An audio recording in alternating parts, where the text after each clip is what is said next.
Developmental molecular biologist and research consultant John Medina कहते हैं कि हमारी सारी प्रॉब्लम की जड़ हमारे सोचने का तरीका है। कोई इंसान बड़ी से बड़ी प्रॉब्लम को ऐसे लेता है जैसे कोई प्रॉब्लम आ ही नहीं। वहीं कुछ लोग एक छोटी सी प्रॉब्लम में ही डिप्रेशन में चले जाते हैं। और ऐसा होता है आपके दिमाग की वजह से कि आपका दिमाग कितना डेवलप है, और ये तभी ठीक हो सकता है जब हम दिमाग के जरूरी रूल्स को जान ले। तो इसीलिए उन्होंने हमारे लिए न्यूयॉर्क टाइम की best seller book brain rules लिखी है, जिसमें उन्होंने दिमाग के 12 रूल्स के बारे में बताया जो हम सबको पता होना चाहिए। इन रूल्स को समझकर आप अपने पढ़ने की, सोचने की, काम करने की और अपने कंसंट्रेशन की पावर को 10 गुना बढ़ा सकते हो। चाहे आप एक बिजनेसमैन हो, टीचर हो, स्टूडेंट हो, हाउसवाइफ हो, दिमाग के इन 12 रूल्स को हम अपनी डेली लाइफ में यूज करके उन तमाम चीजों को आसान बना सकते हैं जो हमारे लिए मुश्किल है। तो चलिए अब हम बात करते हैं उन ब्रेन रूल के बारे में, जिसमें पहला रूल आता है एक्सरसाइज। एक्सरसाइज से हमारे ब्रेन की पावर बढ़ती है। कुछ साइंटिस्ट ने लोगों को 2 ग्रुप पर रिसर्च की जिनकी लाइफ स्टाइल एक दूसरे से बिल्कुल अलग थी।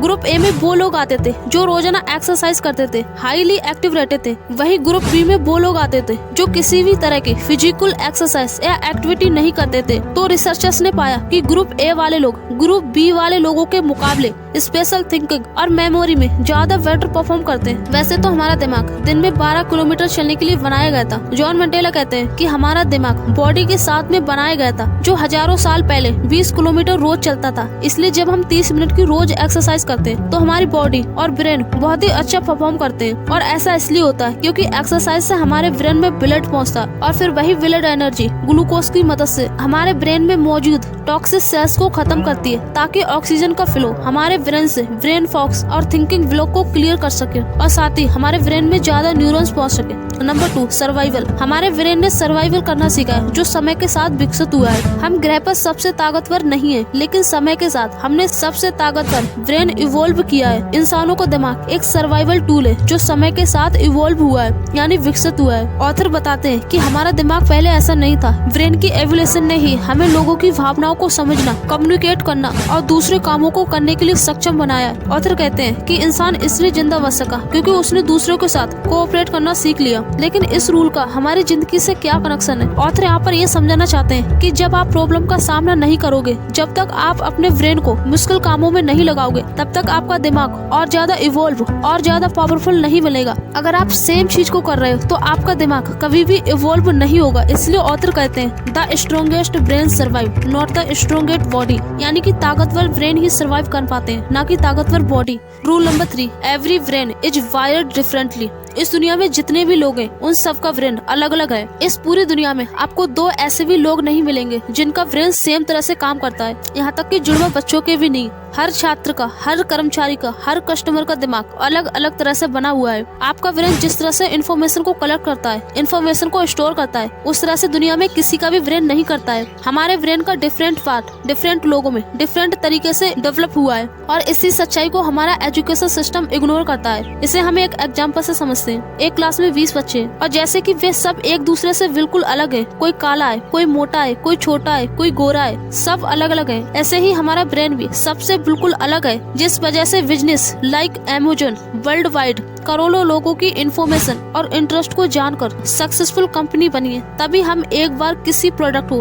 अमेज़न या किसी साइट पर देख लें तो वो प्रोडक्ट हमारे सारे सोशल मीडिया पर दिखाई देने लग जाता है। Rule number 4, we don't pay attention on boring thing. हम इंसान बोरिंग चीजों पर ध्यान नहीं देते हैं, हम सिर्फ उन्हीं चीजों पर ध्यान देते हैं जिनके पीछे हमारा इंटरेस्ट, प्रॉफिट, इमोशन या कल्चर जुड़ा हुआ है। ये रूल ये भी बताता है कि हमारा ब्रेन मल्टीटास्किंग के लिए नहीं बना है। हम बात करते हुए सांस ले सकते हैं, लेकिन जब हाई लेवल कार्य की बात आती है तो हम ऐसा नहीं कर सकते। आप ऑब्जर्व करोगे कि कोई स्टूडेंट पढ़ाई कर रहा है और उसके पास में फोन है, तो वो उसी टाइम पर पढ़ाई करेगा, फोन चलाएगा, मैसेज करेगा, इंस्टाग्राम पर चैट करेगा, तो उसके रिजल्ट में इफेक्ट पड़ेगा। आपको लगता है कि आप मल्टीटास्किंग कर सकते हो, लेकिन ऐसा नहीं होता है। यहाँ पे सिर्फ आपका फोकस शिफ्ट होता है, ना कि आप एक साथ 2 काम कर रहे होते हो। जब आपका फोकस शिफ्ट होता है तो हम बोरिंग चीजों को छोड़ देते हैं और उसे करने लगते हैं जो हमें नहीं करनी चाहिए। इसलिए जब भी आप कुछ काम करो तो अपने आसपास कोई दूसरी चीजें ना रखें। आप ये बिल्कुल ना सोचें कि मैं ये भी कर सकता हूँ, मैं ये भी कर सकता हूँ। आप कर तो सकते हो, लेकिन एक साथ बिल्कुल नहीं। अगर आप एक साथ 2 काम करोगे तो आप एक भी काम नहीं कर पाओगे। Number 5, repeat to reminder. अगर आप चीजें भूल जाते हो तो ये रूल्स आपके लिए। एक रिसर्च के अकॉर्डिंग हमारा दिमाग किसी भी इन्फॉर्मेशन को 30 सेकंड तक याद रख सकता है। अगर आपको ये इन्फॉर्मेशन लॉन्ग टाइम तक याद रखनी है तो हर थोड़ी देर बाद उस चीज को रिपीट करना होगा,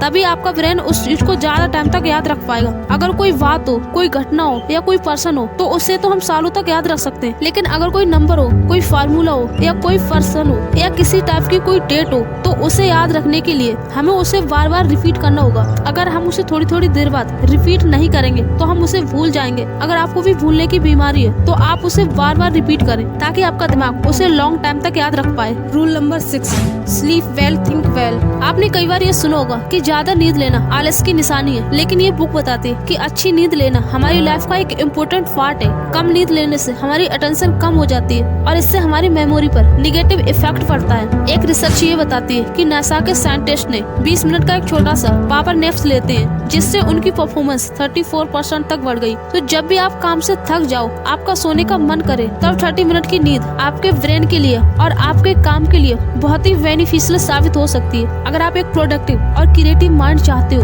तो कम से कम 7 घंटे की नींद जरूर ले।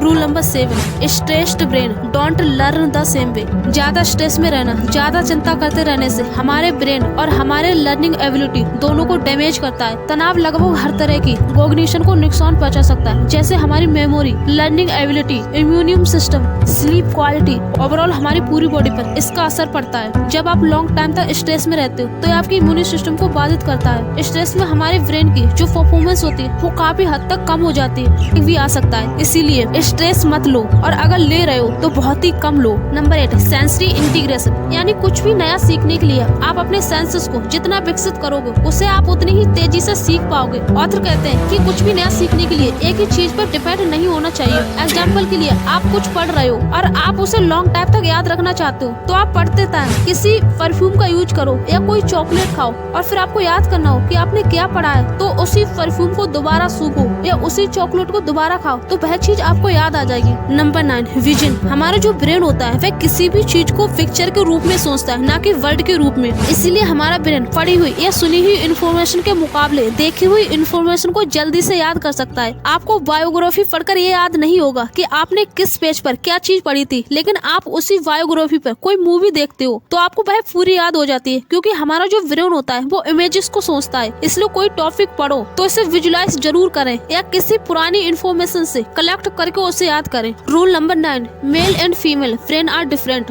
मेल और फीमेल का ब्रेन बिल्कुल अलग होता है। एक बार रिसर्चर्स ने मेल और फीमेल को एक मूवी दिखाई और पाया कि मूवी देखते वक्त मेल का सिर्फ राइट हेमिस्फीयर काम कर रहा है और लेफ्ट हिस्सा बिल्कुल स्टेबल है, वही फीमेल का लेफ्ट हेमिस्फीयर काम कर रहा है और राइट हिस्सा बिल्कुल स्टेबल था, जिससे उन्हें ये पता चला मेल एंड फीमेल का स्ट्रेस हैंडल करने का, सोचने का, काम करने का तरीका बिल्कुल अलग है। काफी रिसर्च करने के बाद पता चला कि फीमेल में मेल से ज्यादा कॉम्प्लेक्स डिप्रेशन और नर्वसनेस होती है। Rule number 11, we are powerful and natural explore. Why nature अपने आसपास की चीजों को एक्सप्लोर करने के लिए डिजाइन हुए। हमारा माइंड क्यूरियस माइंड है और ये क्यूरियोसिटी नेचुरल होती है, इसलिए छोटे बच्चे हमेशा अपनी नॉलेज के लिए बड़ों से सवाल पूछते रहते हैं। यानी कि मतलब ये हुआ कि हमारा दिमाग नेचुरली ही चीजों को एक्सप्लोर करने और एक्सपेरिमेंट करने के लिए बना है। एक्सप्लोर करने की नेचर की वजह से आज हम इंसानों का दिमाग इतना ग्रो हो पाया है। Last rule, music can make your brain smarter. Doctor John की वाइफ क्लासिकल म्यूजिकल कंपोजर रह चुकी हैं और उन्होंने एक्सपेरिमेंट करके जाना कि म्यूजिक हमारी पर्सनालिटी को शो करता है। म्यूजिक हमारी स्किल और मेमोरी को शार्प बनाता है। तो म्यूजिक को सुनना या कंपोज करना हमारी रीडिंग, मैथ और हमारी इमोशनल इंटेलिजेंस को बढ़ाता है और म्यूजिक सुनने से हमारा मूड भी चेंज हो सकता है। आई होप आपको ये वीडियो पसंद आई होगी। ऐसी ही वीडियो और देखने के लिए हमारे चैनल को सब्सक्राइब जरूर करें।